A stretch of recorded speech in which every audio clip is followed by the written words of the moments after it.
तो क्या सरकार की ये सोची समझी साजिश थी कि इस तरह की व्यवस्था करो ताकि हजारों सीट खाली रह जाए और हम दिखा दें कि हमने तो इतना लाख वैकेंसी निकाला, इतना लाख को नौकरी दिया, जबकि हकीकत कुछ और होगा।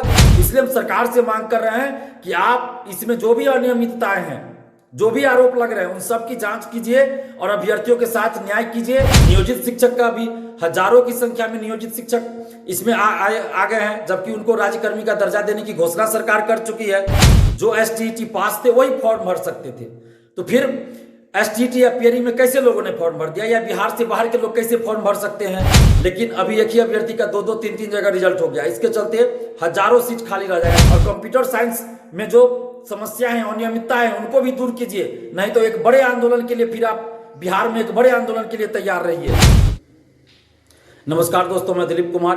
दोस्तों, बीपीएससी शिक्षक भर्ती परीक्षा बहुत अच्छे से संपन्न हुई थी और जो व्यवस्था परीक्षा में की गई थी उसकी तारीफ हम लोग लगातार कर रहे थे। सरकार को भी धन्यवाद दे रहे थे और साथ ही बीपीएससी को भी धन्यवाद दे रहे थे और उम्मीद थी कि अंतिम रूप से जब चयन होगा, जब ज्वाइनिंग होगी, तब तक इसी तरह से अच्छे से व्यवस्था रहेगी। लेकिन जब रिजल्ट प्रकाशित हुआ उसके बाद कई तरह की अनियमितताओं की बातें सामने आ रही है। सैकड़ों अभ्यर्थी हमें फोन करके बता रहे हैं, अपनी समस्या बता रहे हैं कि रिजल्ट के बाद कई तरह की अनियमितताएं सामने आ रही है। काउंसलिंग में भी कई तरह की अनियमितताएं सामने आ रही है। बीपीएससी ने जब विज्ञापन निकाला था उस समय यह स्पष्ट रूप से कहा गया था, विज्ञापन में भी इस बात का जिक्र है कि एक अभ्यर्थी का एक ही जगह रिजल्ट रहेगा, लेकिन अभी एक ही अभ्यर्थी का 2-2, 3-3 जगह रिजल्ट हो गया। इसके चलते हजारों सीट खाली रह जाएगा, क्योंकि एक अभ्यर्थी एक ही जगह सिलेक्ट होगा, एक ही जगह ज्वाइन करेगा। लेकिन अभी जो मेरिट लिस्ट औपबंधिक रूप से जारी हुआ उसमें एक ही अभ्यर्थी का अगर +2 में है तो उसी में से हजारों अभ्यर्थियों का प्राइमरी में भी हो गया है, 9th-10th में भी हो गया है, जबकि विज्ञापन में ऐसा नहीं था। विज्ञापन में क्या था, 11th-12th में अगर किसी का हो गया है सिलेक्शन तो उनका 9th-10th या उससे नीचे में नहीं होगा। तो इस तरह से ये अनियमितता हुई है। और दूसरी बात, इसके अलावा जो दूसरी बात है कि जो सीटेट अपियरिंग, बीएड अपियरिंग या डीएलएड अपियरिंग में भरे थे, उन सब का मार्कशीट पहले अपलोड करा लिया जाना चाहिए था। जो उसमें पास होते उन्हीं लोगों का रिजल्ट जारी होना चाहिए, मेरिट लिस्ट में उन्हीं लोग का नाम होना चाहिए। लेकिन CTET appearing, BEd appearing, DElEd appearing वाले का मार्क्स अपलोड नहीं कराया गया और मेरिट लिस्ट जारी कर दिया गया, जिसके वजह से जो सीटेट फेल भी कर गए, बीएड अपियरिंग वाले फेल भी कर गए बीएड में या डीएलएड में फेल कर गए, या किन्हीं का रिजल्ट नहीं आया अभी तक, उनका भी मेरिट लिस्ट में नाम हो गया और काउंसलिंग में वो लोग बाहर हो रहे हैं। और ऐसी परिस्थिति में सीटें हजारों सीट खाली रह जाएगा। बीएड का भी प्राइमरी में कहा गया था कि रिजल्ट नहीं दिया जाएगा, तो फिर किसी का रिजल्ट नहीं होना चाहिए था बीएड वाले का। और अगर बीएड वाले का रिजल्ट देना है तो जो भी मेरिट लिस्ट में आ रहे हैं सबका रिजल्ट देना चाहिए बीएड वाले का। लेकिन कुछ बीएड वाले का भी रिजल्ट है और काउंसलिंग में उनको भी बाहर किया जा रहा है, तो फिर सीटें खाली रह जा रही है। नियोजित शिक्षक का भी हजारों की संख्या में नियोजित शिक्षक इसमें आ गए हैं, जबकि उनको राज्यकर्मी का दर्जा देने की घोषणा सरकार कर चुकी है। तो अब नियोजित शिक्षक भी इस बहाली में नहीं जाने वाले हैं, हजारों शिक्षक, तो वो सीटें खाली रह जाएगी।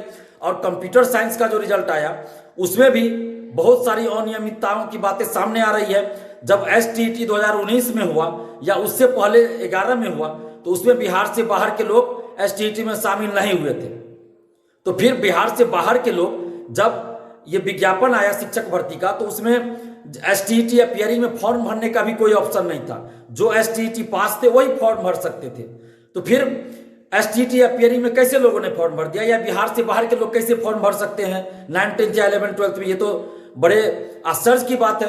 ऐसे सैकड़ों अभ्यर्थी हमें फोन करके बोल रहे हैं कि बिहार से बाहर के लोगों का भी बड़े पैमाने पर रिजल्ट है, तो ऐसा कैसे हो सकता है? और कंप्यूटर साइंस में एसटीईटी 2019 जब हुआ था तो विज्ञापन में जो शर्तें थी उसके अनुसार जो एसटीईटी पास होंगे उन्हीं का रिजल्ट इसमें होना चाहिए था। लेकिन किसी भी तरह का फिल्टर नहीं किया गया, किसी भी तरह से डॉक्यूमेंट्स का जांच नहीं किया गया और सिर्फ मेरिट लिस्ट ऐसे जो बीपीएससी में जो शामिल हुए वो फर्जी तरीके से शामिल हुए या कैसे हुए इसकी कोई जांच नहीं हुई और मेरिट लिस्ट जारी कर दिया गया। और इस कारण अब हजारों सीट खाली रह जाएगा। मेरिट वाले बाहर हो गए, हजारों ऐसे अभ्यर्थी है जो मेरिट से बाहर हो गए, जिनके पास सारा डॉक्यूमेंट्स है, और ऐसे बहुत सारी चीजें हुई है, अनियमितता हुई है। तो उसके चलते हजारों अभ्यर्थी बाहर हो गए और हजारों अभ्यर्थी मेरिट में आ गए, लेकिन वो काउंसलिंग के बाद बाहर हो जाएंगे। तो क्या सरकार की ये सोची समझी साजिश थी कि इस तरह की व्यवस्था करो ताकि हजारों सीट खाली रह जाए और हम दिखा दें कि हमने तो इतना लाख वैकेंसी निकाला, इतना लाख को नौकरी दिया, जबकि हकीकत कुछ और होगा। तो यहाँ पे सबसे बड़ी बात यह है कि जितने सीटों पे आपने वैकेंसी निकाली उतने सीटों पे एक तो आपने मेरिट लिस्ट जारी नहीं किया, उसके बाद 1,22,000 का भी अगर मेरिट जारी हुआ है तो उसमें भी कई अनियमितताएं हैं और उसमें भी सीटें खाली रह जाएगी। हजारों अभ्यर्थी 30-35 हजार से ज्यादा मुझे लगता है कि सीटें खाली रह जाएगी।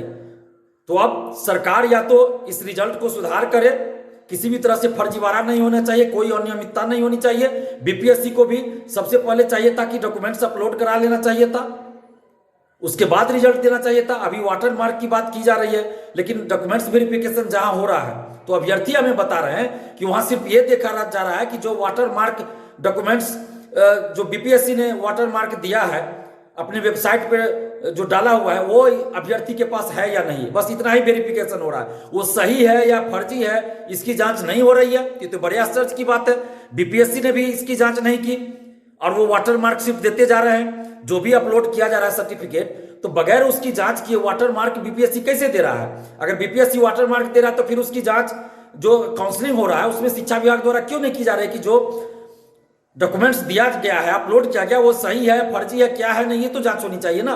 तो वेरिफिकेशन में क्या हो रहा है, सिर्फ ये देखा जा रहा है कि जो डॉक्यूमेंट्स अपलोड किया गया बीपीएससी के वेबसाइट पे वही सीरियल नंबर और वही डॉक्यूमेंट्स अभ्यर्थी के पास है या नहीं। अभ्यर्थी मुझे बता रहे हैं ये जांच ही नहीं हो रहा है कि वो फर्जी है कि क्या है, तो फिर ये किस तरह का डॉक्यूमेंट्स वेरिफिकेशन हो रहा है?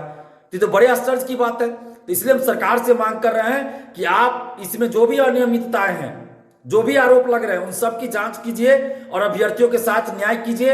एक द्वितीय लिस्ट भी जारी कीजिए ताकि सीटें खाली ना रहें और कंप्यूटर साइंस में जो समस्या है, अनियमितता है, उनको भी दूर कीजिए। नहीं तो एक बड़े आंदोलन के लिए फिर आप बिहार में एक बड़े आंदोलन के लिए तैयार रहिए।